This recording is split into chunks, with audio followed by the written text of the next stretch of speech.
चाही निफूगी मथक्ता लैबा नुपी सिंगतगी ओइबा चाही अमदा लुपा लिसिंग तरुक फंगदबा chief ministers नोंथांग लैमे याइफा तेंबांग हाइना मिंथोनबा स्कीम अमा ngasi chief minister N Biren हौदोखरे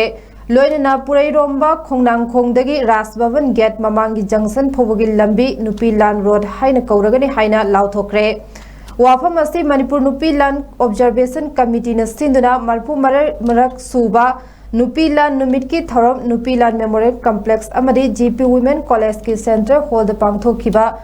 the फोंदोखिबने नुपी लान की थरम अदुदा मणिपुर की चीफ मिनिस्टर नोंथोमम बिरेना चीफ गेस्ट ओइनाम एसी की एमएलए इरेंगबम नालिनीना प्रेसिडेंट अमदी नाउरिया पखंग लाकपा एसी की एमएलए सोराइसम केबिना गेस्ट ऑफ ऑनर ओइना ओइखे Nupi Lan memorial complex the chief minister ने लुचिंगदुना लाई ओइख्रबा थौना फबी इमा सिंगदा खुबमद लैसु कतुना इकाई खुमनबा उठखे थरम अदुदा मणिपुर लेजिस्लेटिव असेंबली की speaker T Satyabrata minister Singh MLA Singh Manipur लेंगा की तोंगान तोंगान डिपार्टमेंट सिंह के मकोक थोंबा officer Singh अमदे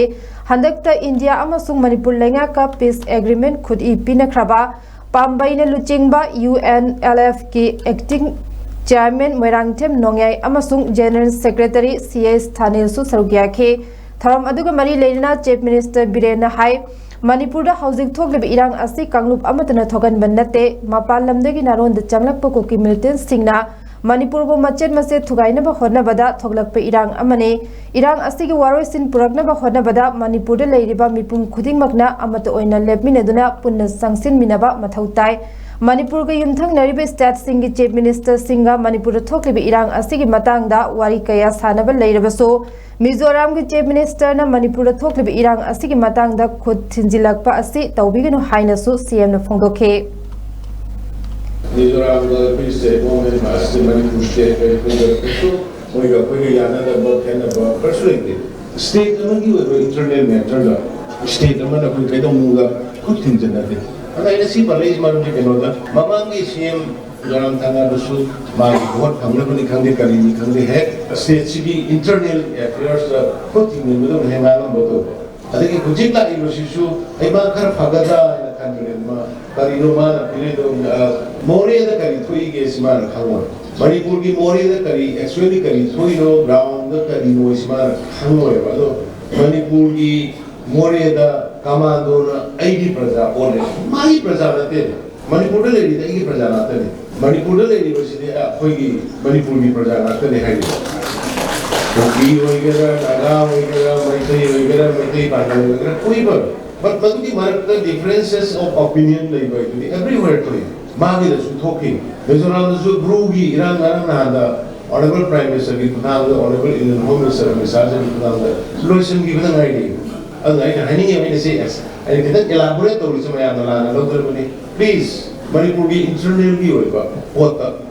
any madu ekhoi solve tawna ba matin ba biro ni mataka manipur da police guy thamboda ge thamoi da ge na mizoram ri sem tu na haira ge ni madu ba ge mangon bi ba hak tu bi wang da wai ni anuga bharat ki laiba constitution si usu yam khang da ta ni hai ba sim khata ai message am ko pin bane हौजिक मणिपुर तोंगान तोंगान section कयाना मखुत लो पाइबगुमना अनिंग अनिंग बतौनरपा असिना खुनाई अस्ता सोखलकपा कयाबो नुंगाइतब फोंदोकलदुना चीफ मिनिस्टर ना हाई हंदक पामदब थौदोक अनि अहुम थोखरे मियोय कांगबु खराना डीएम कॉलेज त चंगलगा अंगांग फारग पैसा तानब तौरंबा कांगबु अमना युम द चंगदुना मी फुरकपा कांगबु अमना रोंगमई नुपी अनीबु फुबा खरा अमना लंबी चचबा तांखुल मियोय खराबु फादुना वाहंग पवंग तौदुना इकाइबा पीबा असिना चिंगबा हेंजिनबा कया असि तौबिगनु अचुम मसक खंगना चसी हाइना अपील तौखे देवपुरी कैंपस मनुंग रचलगा अंगन फारग पुरमे सोमददी कोइना लेबा नांगना बनि आइना मयाम मोय उबदा इकाइ खुनरी बोर्ड पी देंगाय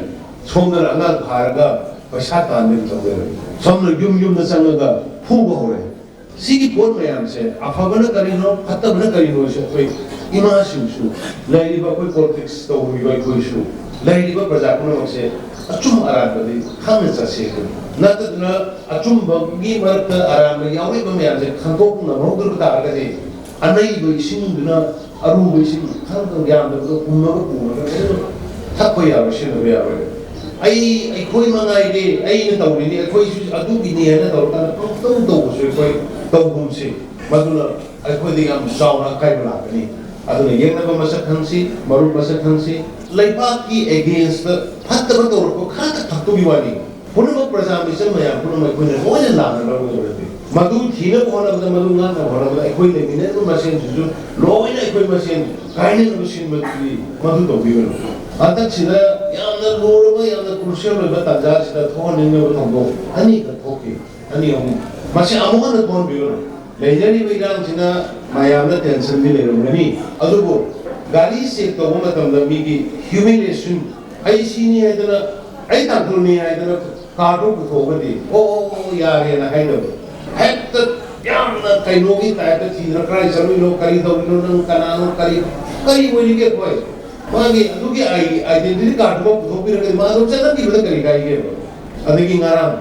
ꯂꯩꯃꯇꯥꯛꯇꯒꯤ ꯔꯣꯡꯃꯩꯒꯤ ꯏꯆꯟꯅꯅꯤ ꯅꯨꯄꯥ ꯑꯣꯇꯣ ꯔꯤꯛꯁꯣꯗꯣ ꯈꯪꯅꯕꯅꯤꯅ ꯁꯤꯗꯩꯗ ꯑꯩꯈꯣꯏ ꯏꯔꯥꯡꯁꯨ ꯂꯩꯇꯦ ꯁꯤꯗꯤ ꯑꯩꯈꯣꯏ ꯊꯤꯟꯕꯤꯌꯣꯅ ꯊꯤꯟꯕꯖꯥꯠꯅꯤ ꯑꯣꯇꯣꯗ ꯊꯤꯜꯂꯦ ꯃꯆꯤꯟ ꯃꯅꯥꯎ ꯃꯃꯥꯡꯉꯩꯒꯤ ꯂꯩꯅꯕ ꯔꯤꯂꯦꯁꯟꯅꯤ ꯂꯩꯔꯦ ꯆꯥꯛ ꯏꯁꯤꯡ ꯆꯥꯃꯤꯟꯅꯔꯦ ꯍꯜꯂꯛꯑꯦ ꯍꯜꯂꯛꯄ ꯀꯥꯟꯗ ꯑꯃꯨꯛ ꯄꯨꯂꯤꯁ ꯇꯧꯅ ꯑꯩꯈꯣꯏꯅ ꯋꯥꯍꯪ ꯄꯥꯎꯍꯪ ꯇꯧꯕꯤꯔꯦ ꯋꯥꯍꯪ ꯄꯥꯎꯍꯪ ꯇꯧꯕꯗ ꯅꯠꯇꯅ ꯅꯨꯄꯤ ꯃꯆꯥ ꯑꯅꯤꯗꯨ ꯆꯩꯅ ꯊꯨꯕꯤꯔꯦ ꯁꯤꯗꯤ ꯇꯣꯂꯔꯦꯠ ꯇꯧꯐꯝꯁꯦ ꯑꯩꯈꯣꯏ ꯍꯦꯟꯖꯤꯟꯕ ꯀꯧꯏꯁꯦ ꯍꯧꯖꯤꯛ ꯂꯩꯕ ꯁꯤꯆꯨꯋꯦꯁꯟꯗ ꯆꯤꯡꯅꯕ ꯂꯥꯛꯄꯗ ꯌꯦꯡꯕꯗ ꯀꯥꯏꯗꯦ ꯍꯪꯕꯗ ꯀꯥꯏꯗꯦ ꯕꯠ ꯈꯨꯠꯅ ꯑꯥꯏꯟ ꯄꯥꯏꯔꯒ ꯐꯨꯒꯗꯧꯔꯤꯁꯦ ꯀꯅꯥꯅ ꯄꯤꯒꯦꯕ ꯃꯌꯥꯝꯗ ꯃꯤꯕꯨ ꯂꯝꯕꯤꯗ ꯁꯣꯔꯣꯛꯇ ꯑꯗꯨꯃꯥꯏꯅ ꯍ꯭ꯌꯨꯃꯤꯂꯦꯠ ꯇꯧꯕ ꯍꯧꯅꯗꯦ